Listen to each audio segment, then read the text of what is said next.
शिव जी की कृपा पाने के लिए करें प्रदोष व्रत, अवश्य पढ़ें यह कथा। आइए जानते हैं 9 या 10 अप्रैल कब रखा जाएगा हिंदू नव वर्ष का पहला प्रदोष। हिंदू धर्म में प्रदोष व्रत का विशेष महत्व है। हर महीने यह व्रत हर महीने के कृष्ण व शुक्ल पक्ष की त्रयोदशी को रखा जाता है। इस महीने चैत्र हिंदू धर्म में प्रदोष व्रत का विशेष महत्व है। हर महीने यह व्रत हर महीने के कृष्ण पक्ष को रखा जाता है। इस महीने में चैत्र मास के शुक्ल पक्ष की त्रयोदशी 10 अप्रैल को है। वैसे तो त्रयोदशी तिथि 9 अप्रैल से शुरू हो रही है, लेकिन उदया तिथि के अनुसार व्रत 10 अप्रैल को रखा जाएगा। इस दिन भगवान विष्णु एवं माता पार्वती के पूजन का विधान है। प्रदोष व्रत करने से भगवान शिव की कृपा से मनवांछित फल की प्राप्ति होती है। हिंदू पंचांग के अनुसार चैत्र माह के शुक्ल की त्रयोदशी को गुरु प्रदोष व्रत रखा जाएगा। प्रदोष व्रत के दिन गुरुवार होने के कारण इसे गुरु प्रदोष व्रत कहा जाएगा। कब से शुरू हो रही है तिथि? चैत्र मास के शुक्ल पक्ष की त्रयोदशी तिथि 9 अप्रैल को रात 10:55 से शुरू होगी और अगले दिन यानी 11 अप्रैल को रात 1 बजे तिथि का समापन होगा। ऐसे में 10 अप्रैल को प्रदोष व्रत किया जाएगा। इस दिन पूजा करने का शुभ मुहूर्त शाम 6:44 से 8:59 तक है। क्या है प्रदोष काल में पूजा का मुहूर्त? आपको बता दें कि चैत मास में पड़ने वाले दोनों प्रदोष गुरु प्रदोष हैं। इससे पहले 27 मार्च को भी गुरु प्रदोष व्रत पड़ा था। इस बार चैत्र मास के शुक्ल पक्ष और हिंदू नव वर्ष पर भी गुरु प्रदोष पड़ रहा है। आपको बता दें कि गुरु प्रदोष की पूजा शाम को प्रदोष काल में होती है। इस बार गुरु प्रदोष की पूजा के लिए शुभ मुहूर्त शाम को 6:44 से रात 8:59 तक है। इस व्रत में ही प्रदोष व्रत की पूजा करना शुभ फलदायी रहेगा। एक बार पूजा के लिए 2 घंटे का समय मिल रहा है।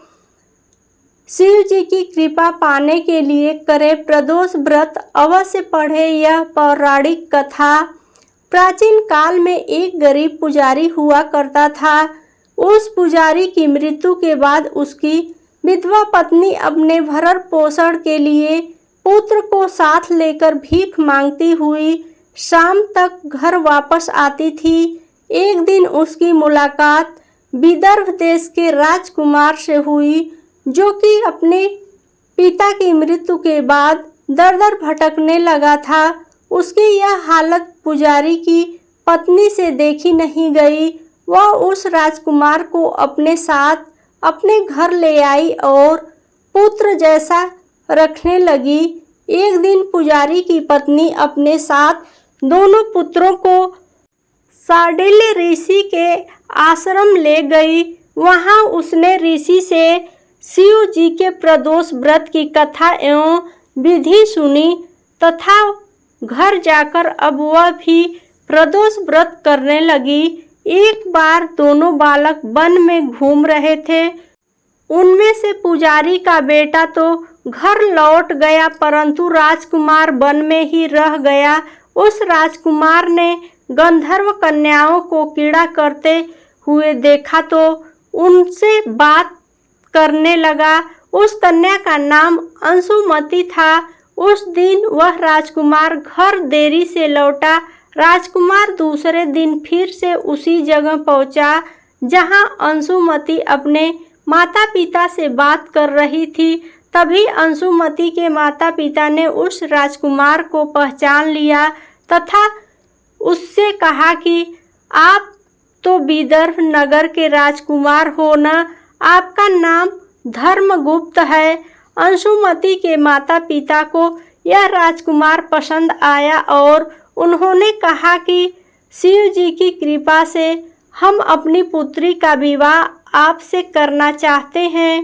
क्या आप इस विवाह के लिए तैयार हैं? राजकुमार ने अपनी स्वीकृति दी तो उन दोनों का विवाह संपन्न हुआ। बाद में राजकुमार ने गंधर्व की विशाल सेना के साथ विदर्भ पर हमला किया और घमासान युद्ध कर विजय प्राप्त की तथा पत्नी के साथ राज्य करने लगा। वहां उस महल में वह पुजारी की पत्नी और पुत्र को आदर के साथ ले आया तथा साथ रखने लगा। पुजारी की पत्नी तथा पुत्र के सभी दुख व दरिद्रता दूर हो गए और वे सुख से अपना जीवन व्यतीत करने लगे। एक दिन अंशुमति ने राजकुमार से इन सभी बातों के पीछे का कारण और रहस्य पूछा।